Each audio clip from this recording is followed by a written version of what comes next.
ഇതേ സമാനമായിട്ടുള്ള കേസിലെ പ്രതിയാണ്.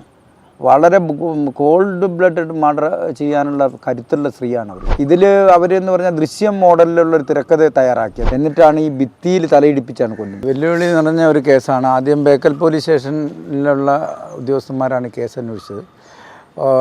2023 4-ാം മാസം ആണ് ഈ ഗഫൂർ ഹാജി അയാൾ താമസിച്ചുകൊണ്ടിരുന്ന വീട്ടിൻ്റെ ഉള്ളിൽ തന്നെ കിടപ്പുമുറിയിൽ മരണപ്പെട്ട നിലയിൽ രാവിലെ കാണുന്നത്. അന്നേരം ഈ നോമ്പ് സമയമായിരുന്നു.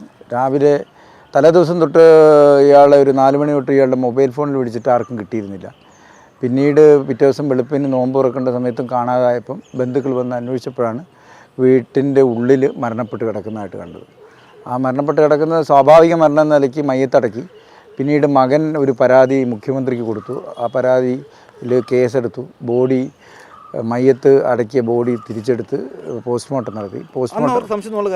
സംശയം തോന്നാൻ കാരണം എന്ന് പറഞ്ഞു കഴിഞ്ഞാൽ ആ വീട്ടിൽ സൂക്ഷിച്ചിരുന്ന 1 ലക്ഷത്തോളം രൂപ ക്യാഷും ഒരു 34 പവൻ സ്വർണ്ണാഭരണങ്ങളും കാണാണ്ടായിരുന്നു. കൂടാതെ ഇയാൾക്ക് പറയത്തക്ക മറ്റ് അസുഖങ്ങളൊന്നും തന്നെ ഉണ്ടായിരുന്നില്ല. മറ്റ് ശാരീരികമായ ബുദ്ധിമുട്ടുകളും ഉണ്ടായിരുന്നില്ല. അപ്പോൾ അതുകൊണ്ട് സംശയം തോന്നിയിട്ട് മകൻ ഗൾഫിലായിരുന്നു. മരണവിവരം അറിഞ്ഞിട്ടാണ് നാട്ടിൽ വന്നത്. അപ്പോൾ അയാൾക്ക് ഇതിലൊക്കെ സംശയം തോന്നിയിട്ടാണ് ഈ പരാതി കൊടുക്കുന്നത്. അങ്ങനെ ബേക്കൽ പോലീസ് സ്റ്റേഷനിൽ കേസ് രജിസ്റ്റർ ചെയ്തു. പോസ്റ്റ്മോർട്ടം റിപ്പോർട്ടിൽ തലയുടെ പുറകുവശം ചെവിക്ക് മുകളിലായിട്ട് ഏറ്റ നീളത്തിലുള്ള ഒരു മുറിവാണ് മരണകാരണം എന്നാണ് ഡോക്ടറുടെ പോസ്റ്റ്മോർട്ടം സർട്ടിഫിക്കറ്റിൽ രേഖപ്പെടുത്തിയിരുന്നത്. അത് സ്വാഭാവികമായിട്ടും ആ മരിച്ചു കിടക്കുന്ന മുറിയിൽ വീണാലോ അല്ലെങ്കിൽ മറ്റെന്തെങ്കിലും തട്ടിയാലോ ഒന്നും ഉണ്ടാകുന്ന മുറിവല്ല. അതാണ് മരണകാരണം എന്ന് പറഞ്ഞപ്പം അതിൽ സംശയം വന്നു. ഇയാളുമായിട്ട് ബന്ധപ്പെട്ട ആളുകളുടെ ഫോൺ കോളുകളും മറ്റും പരിശോധിക്കാൻ തുടങ്ങി. പിന്നെ അതിൽ കൂടുതലായിട്ട് എന്ന് പറഞ്ഞിട്ടുണ്ടെങ്കിൽ ഇയാൾ ഒരു 6 മാസം മുമ്പ് തൊട്ട് തന്നെ ഇയാളുടെ ബന്ധുക്കളുടെ കയ്യിൽ നിന്നും പല തവണയായിട്ട് പല രീതിയിൽ പല അളവിൽ സ്വർണം വാങ്ങിയിരുന്നു. സ്വർണം തിരിച്ചു കൊടുക്കാം എന്ന് പറഞ്ഞിട്ട് സ്വർണം വാങ്ങിയിരുന്നു. അത്തരം പല ബന്ധുക്കളിൽ നിന്ന് വാങ്ങിയ സ്വർണം ഏകദേശം 500 ചില്ലറ പവനോളം സ്വർണം ഉണ്ടായിരുന്നു. ഈ സ്വർണത്തിനെക്കുറിച്ച് യാതൊരുവിധ അറിവുമില്ല. ബന്ധുക്കൾ അന്വേഷിച്ച് നോക്കുമ്പോൾ എവിടെയും പണയം വെച്ചിട്ടില്ല, വിറ്റിട്ടില്ല, അല്ലെങ്കിൽ മറ്റെന്തെങ്കിലും ഒരു ബിസിനസ്സിന് മുടക്കിയിട്ടില്ല. സാമ്പത്തികമായിട്ട് ഇയാൾക്ക് മറ്റ് ബുദ്ധിമുട്ടുകളൊന്നുമില്ല. ആർക്കും കടം കൊടുത്തിട്ടില്ല.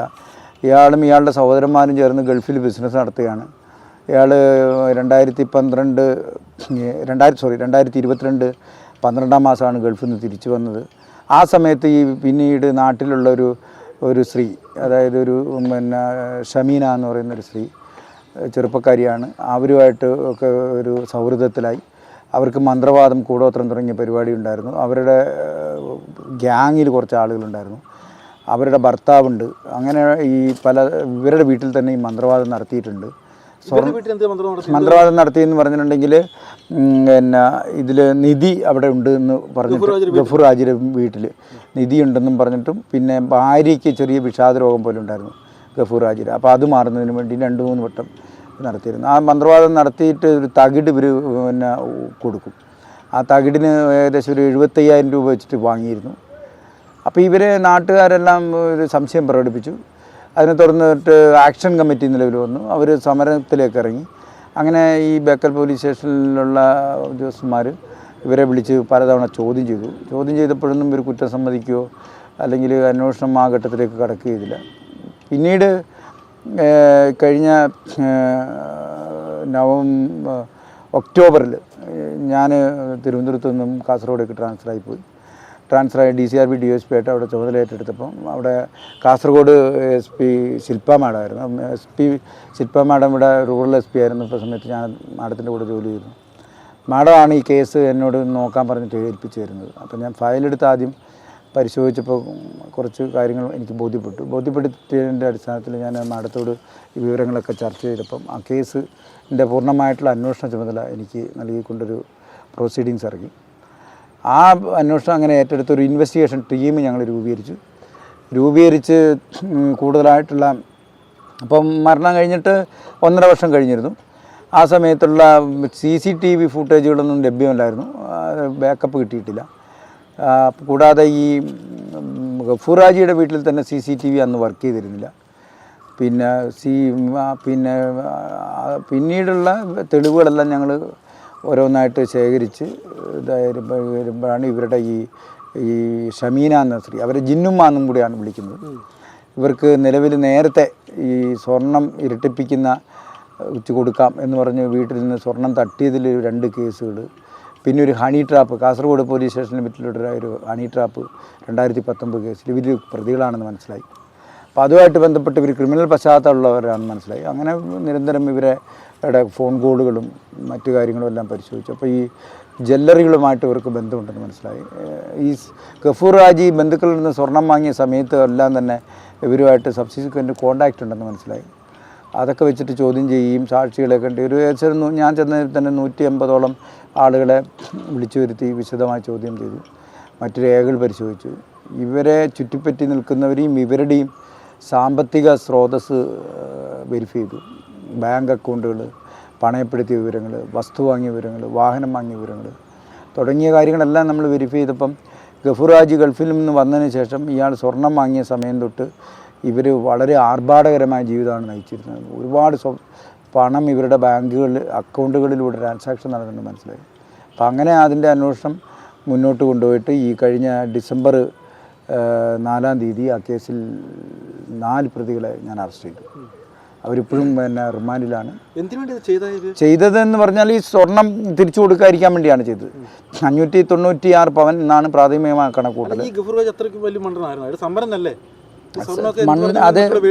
അത് മേടിക്കുന്നത് എന്ന് പറഞ്ഞു കഴിഞ്ഞാൽ ഈ കാസർഗോഡ് ഇവരുടെ തട്ടിപ്പിന്, അതുപോലെ ഇങ്ങനെയുള്ള ചില ആൾദൈവങ്ങളുടെ തട്ടിപ്പിനിരയായ ഭൂരിഭാഗം ആളുകളും വലിയ സമ്പന്നരാണ്. സമ്പന്നരായ ആളുകൾ ഇവരുടെ തട്ടിപ്പിനിരയായ വേറെ സമ്പന്നരുമുണ്ട്. പക്ഷേ അവരൊക്കെ നാണക്കേട് ഭയന്നും മറ്റുള്ളതും ഭയന്നും പുറത്ത് പറയാത്തതാണ്. ഈ സമ്പന്നത എന്നതുകൊണ്ട് വിവരം വെച്ചു എന്ന് അർത്ഥമാക്കേണ്ടതില്ല. അതായത് ഈ അന്ധവിശ്വാസത്തിന് വിശ്വസിക്കുന്ന ആളുകൾ ഒരുപാടുണ്ട്. ആ അന്ധവിശ്വാസത്തിൻ്റെ ഭാഗമാണ് ഒരു 10 പവൻ സ്വർണം ഒരു മുറിയിൽ വെച്ച് കഴിഞ്ഞാൽ ഇത്ര ദിവസം ആ മുറി തുറന്നു നോക്കാൻ പാടില്ല.